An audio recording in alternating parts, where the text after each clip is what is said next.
Olá, queridos. Nesse domingo nós tivemos problemas técnicos que impediram que o nosso culto fosse transmitido ao vivo pelo canal da Igreja Plena Rio no YouTube e também problemas técnicos que nos impediram de gravar o culto para que ele fosse posteriormente publicado no canal da Igreja Plena Rio no YouTube. Então, através desse vídeo eu quero compartilhar aqui com você, ainda que de modo resumido, um pouco do que nós falamos no sermão deste domingo, entendendo que isso é importante para todos aqueles que participam dos nossos pequenos grupos no meio da semana, como também é importante para você que tem acompanhado os nossos cultos, é membro da nossa igreja ou apenas tem frequentado os nossos cultos, mesmo que de modo virtual, e tem acompanhado essa série de mensagens que temos feito na carta do apóstolo Paulo aos Filipenses. Então, eu quero apenas ler para você aqui agora o texto que lemos neste domingo, o texto que refletimos neste domingo, que se encontra no capítulo 2 da carta aos Filipenses, do versículo 5 até o versículo 11, em que o apóstolo Paulo diz assim: seja a atitude de vocês a mesma de Cristo Jesus, que embora sendo Deus, não considerou que o ser igual a Deus era algo a que devia apegar-se, mas esvaziou-se a si mesmo, vindo a ser servo, tornando-se semelhante aos homens. E sendo encontrado em forma humana, humilhou-se a si mesmo e foi obediente até a morte, e morte de cruz. Por isso Deus o exaltou à mais alta posição, e lhe deu o nome que está acima de todo nome, para que ao nome de Jesus se dobre todo o joelho no céu, na terra e debaixo da terra, e toda língua confesse que Jesus Cristo é o Senhor, para a glória de Deus Pai. Muito bem, queridos, foi a escritora brasileira e poetisa Cecília Meirelles quem disse certa vez que é difícil se convencer de que verdadeiramente se é feliz, assim como é fácil sentir que sempre nos falta algo. É interessante como esse sentimento de ausência é comum a todos nós. Como nós lidamos frequentemente com a sensação de que coisas ou pessoas nos faltam. Por exemplo, eu tenho certeza que você conhece de perto o sentimento de ausência de confiança diante da vida. Quando você percebe o mundo desafiador em que vive. Quando você se depara com situações contrárias, muito difíceis de enfrentar, e a sua primeira reação é buscar ficar paralisado, inerte, num mesmo lugar, porque qualquer movimentação pode ser muito arriscada. Nos falta essa confiança, muitas vezes, para enfrentar a vida com os seus desafios de frente. Eu tenho certeza que você conhece o sentimento de ausência de certezas quanto ao futuro. Muito provavelmente em novembro, dezembro de 2019, você olhava para 2020, tinha as suas expectativas, imaginava cenários, mas eu tenho por certo que você não imaginava viver o que nós estamos vivendo em 2020. Essa ausência de certezas quanto ao amanhã é algo que todos nós reconhecemos na nossa própria vida. Todos nós sentimos de perto o sentimento da ausência de recursos muitas vezes. Recursos materiais, recursos financeiros para nossa provisão. Às vezes tememos não ter os recursos que acreditamos serem necessários para uma espécie de estabilidade para um futuro, seja esse futuro próximo ou distante. Todos nós conhecemos também o sentimento de ausência de alegria contínua. Nós vivemos instantes alegres. Nós conhecemos de perto a sensação da euforia. O nosso time de futebol pode fazer um campeonato maravilhoso, vencer os seus adversários, levantar a taça e no ano seguinte o seu elenco ser desfeito e toda aquela alegria que sentimos num ano se tornar em aflição no ano seguinte com uma performance não tão boa. Nós sabemos que a companhia dos amigos nos alegra, mas nem sempre nós estamos cercados dos amigos e nem sempre nós estamos imunes à dor ou a outros sentimentos que sequestram a nossa alegria e a tornam ausentes. Nós buscamos, você e eu, o tempo todo completar a nossa vida, preencher a nossa vida com coisas ou com pessoas que ocupem esses espaços, que preencham essas lacunas, que acabem com esse vazio da nossa vida. No entanto, a vida como vivemos aqui, o mundo em que vivemos, nunca nos entregará tudo. Por mais que nos esforcemos, nos empenhemos e corramos atrás, nós nunca estaremos completamente satisfeitos em termos de paz, amor, alegria, segurança, provisão. Sempre olharemos para dentro da nossa própria alma e perceberemos que de alguma forma, alguma coisa ainda falta. Alguma coisa ainda precisa ser conquistada, alguma pessoa ainda precisa ser trazida para perto de nós, alguma coisa de fato precisa acontecer na nossa vida, e então teremos a sensação de que temos paz, de que temos alegria e de que temos segurança. A Bíblia vai nos dizer que apenas o poder do Evangelho pode nos satisfazer nesse mundo tão destituído de coisas que nós necessitamos, desejamos, mas não as temos por completo. A Bíblia diz que apenas o Evangelho nos conecta com a vida que Deus preparou para nós. E a Bíblia diz mais, ela vai dizer que apenas na vida que Deus preparou para nós, nós encontramos plenitude. Encontramos tudo o que desejamos e tudo o que necessitamos. E por que eu falo sobre isso aqui com você? Porque o texto que acabamos de ler aqui, escrito por Paulo aos Filipenses, nesse capítulo 2, é uma apresentação linda que o apóstolo Paulo faz do Evangelho. E ele aponta para dois aspectos maravilhosos da fé cristã, duas doutrinas antigas e muito importantes que falam sobre a encarnação de Jesus, o fato de que o eterno Deus se fez carne, habitou entre nós e morreu numa cruz pela nossa salvação, e uma doutrina muito importante que fala da exaltação de Jesus. Ele venceu a morte, ele ressuscitou dos mortos, ele ascendeu aos céus e está assentado no trono de glória, e diante dele toda língua confessará que ele é o Senhor e todo joelho se dobrará em reverência e em submissão. Bem, queridos, no verso 5 do texto que lemos, Paulo começa falando: seja a atitude de vocês a mesma de Cristo Jesus. Ele, embora sendo Deus, não considerou que o ser igual a Deus era algo a que devia apegar-se, mas esvaziou-se a si mesmo, vindo a ser servo, tornando-se semelhante aos homens. Você deve lembrar que o apóstolo Paulo está numa sequência da carta em que ele encoraja os cristãos da cidade de Filipos para que sejam pessoas humildes. Mas como eles expressam essa humildade? Amando uns aos outros, servindo uns aos outros, cuidando uns dos outros, não achando de si mesmos algo elevado demais e achando do próximo algo reduzido demais. Pelo contrário, considerando os outros superiores a si mesmos e buscando atender não apenas às suas prioridades individuais, mas aquilo que é prioridade do outro também, os interesses do outro também.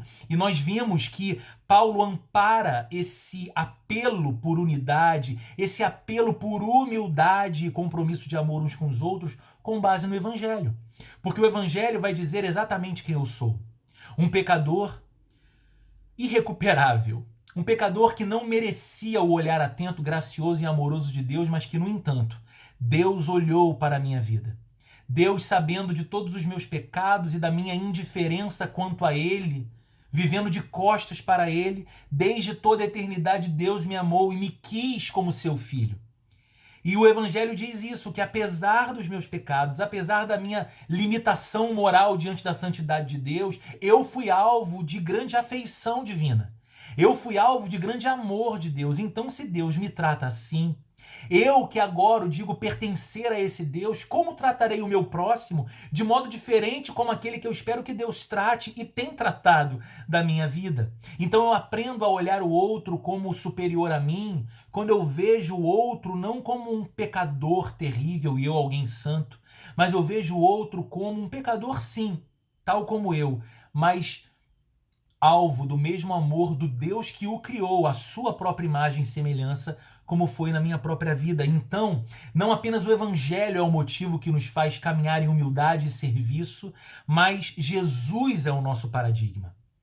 Aqui está Paulo dizendo no verso 5, seja a atitude humilde de vocês, seja essa conduta de valorização do próximo de vocês, semelhante à atitude que Jesus teve, que sendo o eterno Deus, sendo o Criador do mundo, o sustentador da vida, abriu mão de sua glória e tornou-se um homem. Encontrou-se na forma de servo, veio a este mundo para servir a você e a mim, com a bendita obra da salvação. Então nós olhamos para essa declaração que o Evangelho nos faz. Nós olhamos para essa apresentação que Paulo nos faz do Evangelho e nós precisamos entender, em primeiro lugar, o seguinte: diante da mensagem do Evangelho, Jesus não pode ser para nós simplesmente uma referência moral. Se o que Paulo está dizendo aqui, que o eterno Deus encarnou na história, se o eterno Filho de Deus tornou-se um homem e viveu neste mundo a vida perfeita que você e eu jamais viveríamos, e no fim de sua breve vida, ao invés de receber uma cruz de rei, os aplausos de pessoas que diziam para ele: de fato tu vives de modo perfeito, a vida pura diante de Deus que nós jamais conseguimos viver, necessitamos de ti entre nós, ele recebeu a cruz de um ladrão.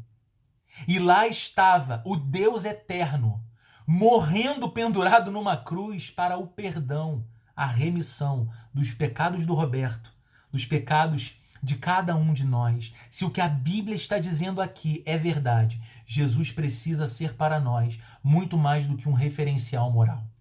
Você não pode apenas olhar para Jesus e admirá-lo pela sua maravilhosa postura diante dos mais humildes. Você não pode olhar para Jesus e admirá-lo apenas pelo fato de nunca ter achado nos lábios dele palavras que denegrissem o seu semelhante. Não.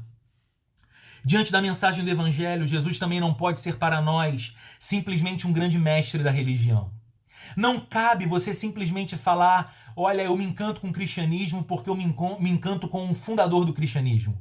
Jesus era um mestre por excelência. Eu fico admirado com a beleza das palavras dele no Sermão do Monte, ou como ele conta parábolas impressionantes para explicar conceitos complexos de modo simples. E sim, Jesus é um mestre admirável e é isso que me impressiona em Jesus. Isso não é suficiente. Se o que a Bíblia conta, se o que o Evangelho apresenta sobre Cristo é verdade, tê-lo como grande referencial moral ou tê-lo como um mestre da religião não será suficiente. Jesus também não pode ser para nós apenas o maior exemplo de uma humildade inspiradora. É incrível como ele atendia a todos. É incrível como ele pôs os outros à frente dos seus próprios interesses. É impressionante. Isso me inspira. Todas essas coisas são verdadeiras. Ninguém foi tão humilde como Jesus. Não houve um mestre semelhante a Jesus. Ninguém viveu uma vida moral mais reta, perfeita do que Jesus Cristo. Mas se o que a Bíblia está apresentando para nós, nas palavras que lemos hoje aqui do apóstolo Paulo, é verdade. Se Deus encarnou na história e morreu pendurado numa cruz, tornou-se o Rei da Glória, tornou-se servo de todos, por amor a todos e para a salvação dos homens, eu preciso olhar para Jesus e entender que Ele é o Salvador. Ele é o meu Salvador. Ele quer ser o seu Salvador. Ele quer livrar você e a mim dessa vida de eterno vazio, que coisas não são capazes de preencher, que pessoas não são capazes de preencher. Ele quer livrar a você e a mim da condenação e das consequências de uma vida distante de Deus e em pecado, porque ele veio para nos oferecer o perdão. O que a Bíblia nos diz é que Jesus é o perfeito substituto, aquele que assumiu o nosso lugar, aquele que recebeu a condenação que eu deveria receber por causa dos meus pecados, mas ele assumiu sobre si. E mais, ele veio oferecer o seu lugar a mim.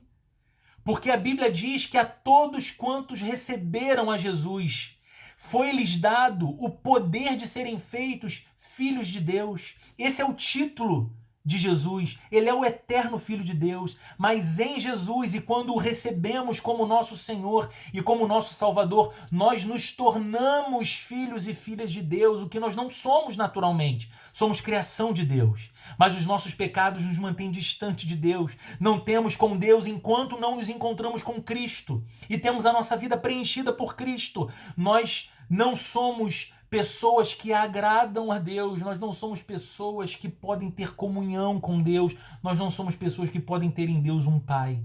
Mas em Jesus, na obra que Ele veio fazer, nós podemos. Mas queridos, veja, a mensagem do Evangelho não para na crucificação.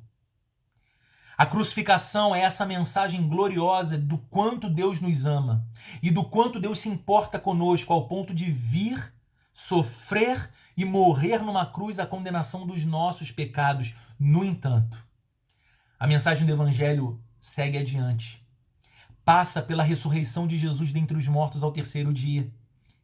E vai até a exaltação de Jesus, como Paulo diz no texto que lemos, a partir do verso 9. Veja mais uma vez: por isso Deus o exaltou à mais alta posição e lhe deu o nome que está acima de todo nome, para que ao nome de Jesus se dobre todo joelho nos céus, na terra e debaixo da terra, e toda língua confesse que Jesus Cristo é o Senhor, para a glória de Deus Pai. Veja, queridos, Jesus não ficou no túmulo. A morte não o deteve. Ele ressuscitou. Seus discípulos o viram. Ele caminhou com seus discípulos por alguns dias, ensinando, instruindo seus discípulos. E esses discípulos o viram ascender aos céus. Esses discípulos boquiabertos viram a ascensão do Senhor aos céus. E quando a imagem de Jesus já não estava mais diante deles, eles viram um anjo que lhes dizia: por que vocês estão olhando admirados para cima? Este Jesus que vocês estão vendo subir, vocês virão descendo, voltando em glória e trazendo o seu reino. Queridos, a Bíblia nos diz, e Paulo nos fala nesse texto, que o nosso eterno Pai exaltou seu Filho e o elevou à mais alta posição do universo. Jesus não se encontra mais num túmulo. Jesus não se encontra mais pendurado numa cruz. A cruz que é símbolo da nossa fé é uma cruz vazia. Jesus está hoje assentado sobre o trono do universo. Ele é o Rei dos Reis e o Senhor dos Senhores. Diante de sua glória e diante do seu poder, todo joelho se dobrará nos céus, na terra e debaixo da terra. Diante da sua glória e da majestade do seu nome, toda língua confessará: Ele, Jesus Cristo, é o Senhor. Ah, queridos, quais são as aplicações mais práticas para a nossa vida dessa mensagem de Paulo para nós na carta aos Filipenses? Primeiro, não basta sabermos simplesmente o que Jesus fez. Não basta você ter um interesse histórico, abrir a Bíblia e conhecer que esse Cristo que nasceu em Belém, o Jesus de Nazaré, filho de José e Maria, que aprendeu o ofício de carpinteiro, que num determinado momento de sua vida foi batizado por seu primo João Batista e então começou a caminhar entre os povoados, entre as aldeias, pregando o reino de Deus. Esse Cristo que tinha nos lábios palavras que encantavam a todos, admiravam a todos. Esse Cristo que quando pregava, trazia aos seus ouvintes a sensação de que Deus tinha vindo para mais perto. Saber o que Jesus fez é bom, mas não é suficiente. Não basta sabermos simplesmente quem Jesus foi.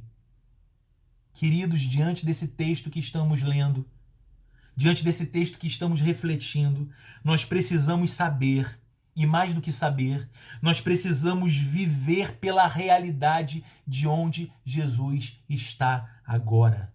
Qual a posição ele ocupa. E a Bíblia está dizendo que o Cristo a quem você canta, o Jesus de quem você depende, o Jesus a quem você ora, o Jesus por quem você pede ajuda, não está nem na cruz, não está nem no túmulo, não está em nenhum outro lugar que não seja o trono de Rei do universo. Ele é o Senhor da vida.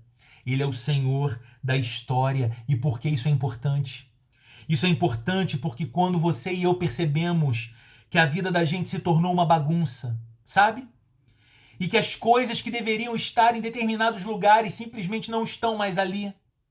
E então nos desesperamos. Nós precisamos lembrar que Jesus permanece no mesmo lugar, no trono de Rei do universo. Então, quando você olhar para a sua vida financeira e perceber, meu Deus, o que aconteceu aqui? Eu estava organizado, eu estava com algumas economias, eu estava seguindo algumas planilhas e tendo alguns cuidados, mas de repente tudo ruiu. Eu me vejo agora envolvido em contas que eu não sei mais como administrar, eu não sei mais como gerir a minha própria vida financeira, e você percebe essa bagunça. Ou então você olha para o seu negócio que é fruto do seu sonho, fruto do seu estudo, fruto do seu empenho, negócio que fez você olhar e sonhar que naquele instante você de fato alçaria voos maiores na sua vida profissional como um empreendedor, e de repente, talvez por circunstâncias exteriores à sua própria vida e ao seu próprio negócio, você se viu inserido num caos E numa bagunça, é importante você olhar para o alto e lembrar que o seu Cristo, o seu Senhor, o seu Salvador não está no caos perdido. Não está na bagunça desorientadora, ele próprio sentindo-se desorientado, mas ele está no trono real. Ele não perdeu o controle da sua vida. Ele não perdeu o controle da sua história. Ele não perdeu o controle das circunstâncias que envolvem você. Quando você olha para o seu casamento e percebe talvez o seu casamento nessa bagunça, em qual esquina, meu Deus, nós perdemos a capacidade de conversar com respeito? Em que momento o sentimento que tínhamos um pelo outro mudou? Quando foi que nós acreditamos que gritos e ofensas seriam um caminho melhor do que o respeito, o amor, a reconciliação, a oração? Então, quando você percebe a sua casa nessa bagunça toda, é necessário que você olhe para o alto, olhe para além da bagunça circunstancial e veja que Cristo continua no mesmo lugar, no trono de rei. E que ele precisa ocupar esse trono real no seu lar e no seu casamento, para que ele possa de fato guiar os seus sentimentos, o sentimento do seu cônjuge, o modo como vocês lidam uns com os outros, e então você possa lembrar que o rei do universo, que governa a vida e o mundo, tem poder para restaurar seu casamento, refazer suas emoções, religar o seu coração ao coração do seu cônjuge para a glória dele e para o bem de vocês.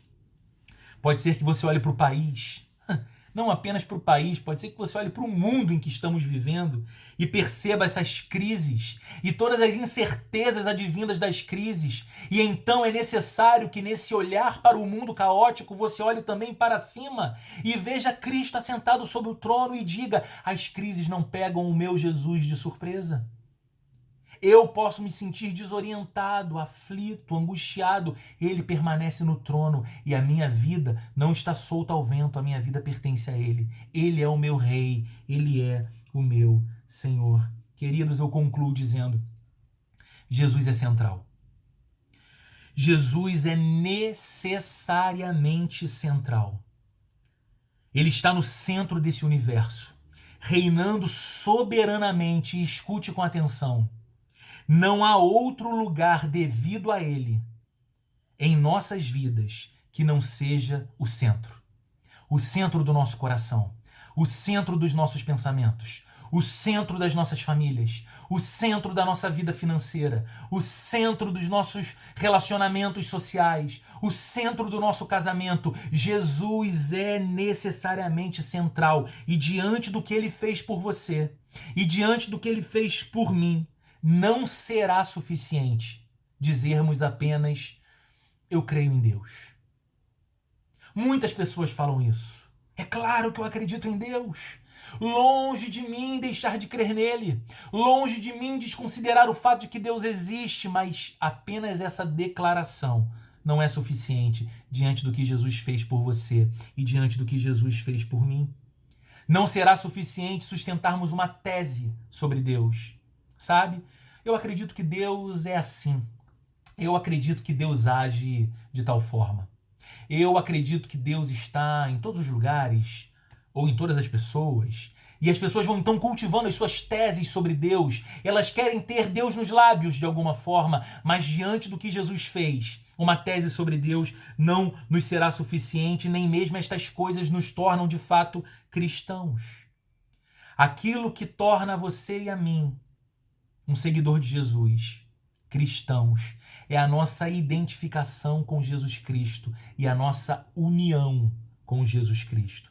Eu te pergunto, quem é Jesus para você? Eu tenho certeza que eu falo para pessoas que têm em Jesus o seu Senhor, o seu Salvador e o seu Rei. É muito provável que você possa responder essa pergunta que eu te faço dizendo: Roberto, Jesus é aquele que preencheu a minha vida de plenitude. Jesus é aquele que eu busquei em vícios, mas nunca encontrei. Jesus é aquele que eu busquei em relacionamentos amorosos, mas nunca encontrei. Jesus é aquele que eu busquei tão desesperadamente em conquistas profissionais, no dinheiro, nas amizades, nas viagens, mas nunca encontrei. Sempre faltava algo dentro de mim até o dia que Ele me achou. Até o dia que eu ouvi o Evangelho fez sentido no meu coração. E então, desde aquele dia, mesmo quando coisas faltaram para mim, mesmo quando eu perdi pessoas caras para mim, mesmo quando circunstâncias foram desafiadoras para mim, eu olhava para dentro do meu coração e eu me sentia preenchido de paz, preenchida de amor, preenchido de afeto por causa de Jesus em minha vida. Talvez você me ouça hoje, mas não possa dizer que encontrou aquele que preencheu todo o vazio que há em você. Hoje você tem a oportunidade, aí onde você está. Você não precisa estar dentro da igreja nesse momento. Você não precisa estar com uma determinada roupa ou cercado de determinadas companhias para que, percebendo o que acontece nesse momento dentro do seu coração, a certeza, a estranha certeza de que essa mensagem é para você, de que Deus está falando com você e chamando você para uma vida completamente nova, cheia de sentido, cheia de valor e preenchida de fato. Você pode hoje, onde você está, render o seu coração a Jesus, simplesmente dizendo: Senhor, eu quero ser um destes que confessam com a boca o teu senhorio, que dobram os joelhos em reverência diante da tua majestade real e entregam o governo da vida nas tuas mãos, porque o Senhor sabe, de modo amoroso e poderoso, como conduzir a minha história muito, muito melhor do que eu. Queridos, que você tenha uma semana, que vocês tenham uma semana renovada em Cristo Jesus. Que o seu coração se apegue à verdade bendita de que você é amado por Deus e a crucificação de Jesus é a prova cabal desse amor.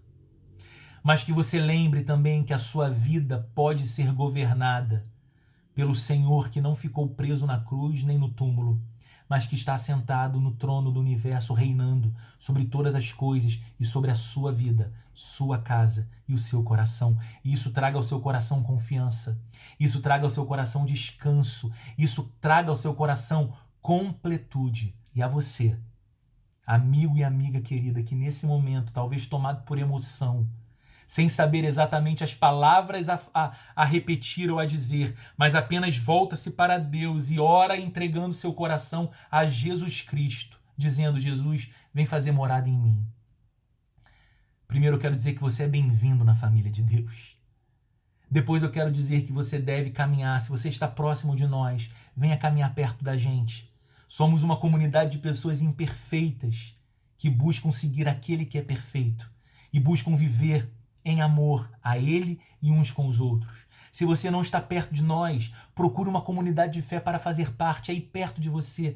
Mas eu tenho certeza, por causa de Jesus, a sua vida nunca mais será a mesma. E você nunca mais vai se sentir vazio. Você nunca mais vai se sentir em falta. Você nunca mais vai sentir essa ausência, porque ela terá sido totalmente preenchida pela vida de Jesus na sua vida. Eu quero orar com você nesse momento. Vamos fechar os olhos e falar com Deus. Pai maravilhoso, Senhor eterno, Rei do universo, estamos diante de Ti e Te bendizemos pela Tua santa palavra. E eu te bendigo pela vida de tanta gente amada que tem acompanhado os nossos cultos, tem acompanhado a nossa série de mensagens. E eu peço, Santo Deus, que o Teu Santo Espírito inunde esse coração que ora comigo e inunde essa casa onde essa pessoa se encontra orando comigo. E que a vida de Deus seja abundante na vida desse irmão, dessa irmã, desse amigo, dessa amiga querida. E que possamos juntos caminhar debaixo do Teu senhorio. Que os nossos joelhos se dobrem diante da sua glória, que os nossos lábios confessem que Tu és o Senhor e que nós vivamos vidas de fato que reconhecem o Teu senhorio e o Teu governo. Que o Senhor está no centro, não nós, não nossos desejos, não nossas agendas, mas o Senhor e a vida que o Senhor tem para nós. Em nome de Jesus. Amém e amém. Que Deus abençoe muito a sua vida e que você tenha uma semana maravilhosa na presença de Deus.